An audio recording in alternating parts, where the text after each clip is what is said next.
तो दोस्तों, लहरों से डर के नौका पार नहीं होती, कोशिश करने वालों की हार नहीं होती। नमस्कार दोस्तों, मैं दीप बहुगुना स्वागत करता हूं आपका अपनी यूट्यूब चैनल पे जिसका नाम है स्टडी इन दीप्स एम्पायर। आपका तहे दिल से शुक्रिया दोस्तों। आज मेरी 50वीं वीडियो आ रही है और साथ ही में मैंने कंप्लीट कर लिए हैं अपने 500 सब्सक्राइबर। ये वीडियो रहने वाली है बहुत ही खास। इसमें मैं आपको बताऊंगा कुछ मापन की इकाइयाँ। तो चलिए वीडियो को शुरू करते हैं। तो इस वीडियो में हम मापन की जो इकाइयाँ देखेंगे वो हम सिर्फ लंबाई की देखेंगे और द्रव्यमान की आपको मिलेगी अगली वीडियो में, वो हम फिर लेके आएंगे। तो चलिए बिना देरी के वीडियो शुरू करते हैं। अगर आप चैनल पर नए आए हैं तो चैनल को सब्सक्राइब करना मत भूलें। और यहाँ पे अगर हम वीडियो शुरू करें तो सबसे पहले हम ये देखेंगे कि लंबाई की जो मीटरी मापें हैं इनके बारे में हम सबसे पहले पढ़ेंगे। तो सबसे जो हमारी छोटी माप होती है वो होती है हमारी मीटर में मिलीमीटर। कौन सी होती है? मिलीमीटर होती है सबसे छोटी माप। ठीक है। और अगर हम 10 मिलीमीटर मिला दें तो हमको कितना मिलेगा? 1 सेंटीमीटर। कितना मिलेगा? 1 सेंटीमीटर मिलेगा। और इसी प्रकार अगर हम 10 सेंटीमीटर मिला दें तो हमको मिलेगा 1 डेसीमीटर।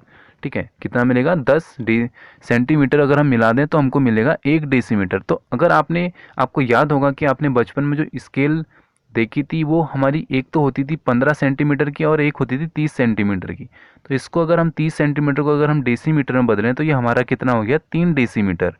ठीक है। आप उसको भी रिलेट करना, चीज़ों को रिलेट करना सीखें, आप बहुत अच्छे से उसको समझ पाएंगे। उसके बाद रिलेट करना जरूरी है हर चीज़ को।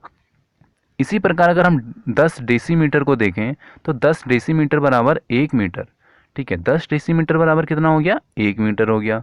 और 10 मीटर, अब हाँ यहाँ पे एक चीज़ अगर हम देखें कि अब 1 मीटर में अगर हम निकालें कि कितने सेंटीमीटर होते हैं तो यहाँ पे 1 10 ये हो गया, 1 10 ये हो गया। ठीक है। तो हमारे को 10 गुणा 10 मिला, तो 10 गुणा 10 बराबर 100। तो यानी 1 मीटर में हमारे कितने सेंटीमीटर हो गए? 100 सेंटीमीटर हो गए। ठीक है। ऐसे आप ऐसे ना ईजी करो चीज़ों को। ठीक है। कॉम्प्लेक्स मत करें, आप जितना ईजी हो सके उतने ईजी वे में पढ़ें। अगला अगर हम देखें डेकामीटर, तो डेकामीटर का क्या है कि 10 डेकामीटर अगर हमारे मिलते हैं तो हमारा बनता है 1 हेक्टोमीटर। ठीक है। तब हमारा बनेगा 1 हेक्टोमीटर। और अगर हमको 1 डेकामीटर बनाना है तो हम क्या करेंगे? 10 मीटर मिला देंगे। ठीक है। और यहाँ पे अंतिम में इनका जो एक माप है किलोमीटर का, आपने नॉर्मली क्या सुना? हम नॉर्मली यही सुनते हैं सेंटीमीटर, मीटर और किलोमीटर, लेकिन उसके बीच में जो जो होते हैं इनके बारे में अभी हमने पढ़ा। ठीक है। तो 10 अगर हम हेक्टोमीटर को मिलाएं तो अब हमारा बनता है 1 किलोमीटर। ठीक है। इससे बड़ी भी हम पढ़ेंगे अभी। तो यहाँ पे अभी हम देखते हैं लंबाई की कुछ ब्रिटिश मापें, जो हमारी ब्रिटिश मापें हैं कुछ, जो कि ब्रिटिश में मेजर की जाती हैं और वहीं के द्वारा हम ये पूरे विश्व में वहाँ से प्रचलित हो रखी हैं। ठीक है। तो 12 लाइन, जब 12 लाइन मिलेगी, लाइन क्या होती है? ये लंबाई की सबसे छोटी इकाई होती है ब्रिटिश माप में। ठीक है। ब्रिटिश माप में लाइन क्या होती है? सबसे छोटी माप होती है। तो 12 लाइन जब मिलेगी तब हमारा 1 इंच बनेगा। इंच तो आपने सुना होगा कि हम नॉर्मली अगर हाइट नापते हैं तो उसमें देखते हैं कि 5 फुट 10 इंच या 5 फुट 4 इंच, ऐसे हम नॉर्मली अपनी हाइट को मेजर करते हैं। ठीक है। तो इंच, अब अगर हम 12 फुट में 12 इंच मिला दें तो हमारा बनता है 1 फुट। ठीक है। तो जैसे नॉर्मली किसी की हाइट है 5 फुट 4 इंच, तो अगर हम इसको इंच में मिलाएं तो 5 को हम 12 से गुणा कर देंगे, 12 पंचे 60 प्लस इसमें कर देंगे 4, तो यानी उसकी अगर हम इंच में निकालें तो कितनी होगी? 64 इंच। ठीक है। और अगर हमारा 3 फुट मिलता है तब बनता है 1 गज। आपने ये गज तो नॉर्मली सुना होगा कि उसकी ज़मीन 100 गज की है, हमने 100 ज़मीन गज ले रखी है, 150 गज का हमारा प्लॉट है। ये चीज़ आप बेसिक लाइफ में नॉर्मली देखते ही हो। ठीक है। तो हमारा गज क्या होता है? तो गज का मतलब होता है 1 गज बराबर 3 फुट। तो अगर हमारी 100 गज की भूमि है, ठीक है, हमारा प्लॉट 100 गज का है, तो यानी ये कितने फुट का हो गया? 300 फुट का। ठीक है। अब इसको आप इसको जल्दी समझ जाओगे करके 300 फुट कितना होता है, लेकिन गज में हम क्या होता है कि कितनी बार कंफ्यूज हो जाते हैं। ठीक है। और जब 220 गज मिलते हैं तो बनता है हमारा 1 फरलांग बनता है। क्या बनता है? 1 फरलांग बनता है। इसी प्रकार अगर हम 8 गज मिलाएं, सॉरी, अगर इसी प्रकार हम 8 फरलांग मिलाएं तो हमारा क्या बनेगा? 1760 गज में बनेंगे, क्योंकि इसको हमने क्या कर दिया? बस 8 से गुणा कर दिया 220 को। 220 को अगर हम 8 से गुणा करेंगे तो हमारे 8 तो फरलिंग बन जाएंगे, लेकिन गज कितने हो जाएंगे? ये 1760 हो जाएंगे। तो इनको मिला के हमारा बनता है 1 मील। और आपने अक्सर आर्मी की दौड़ में ये सुना होगा कि आर्मी की दौड़ 1600 मीटर की होती है। तो ये 1600 मीटर कितना होता है? तो 1600 मीटर भी हमारा एक ही मील होता है।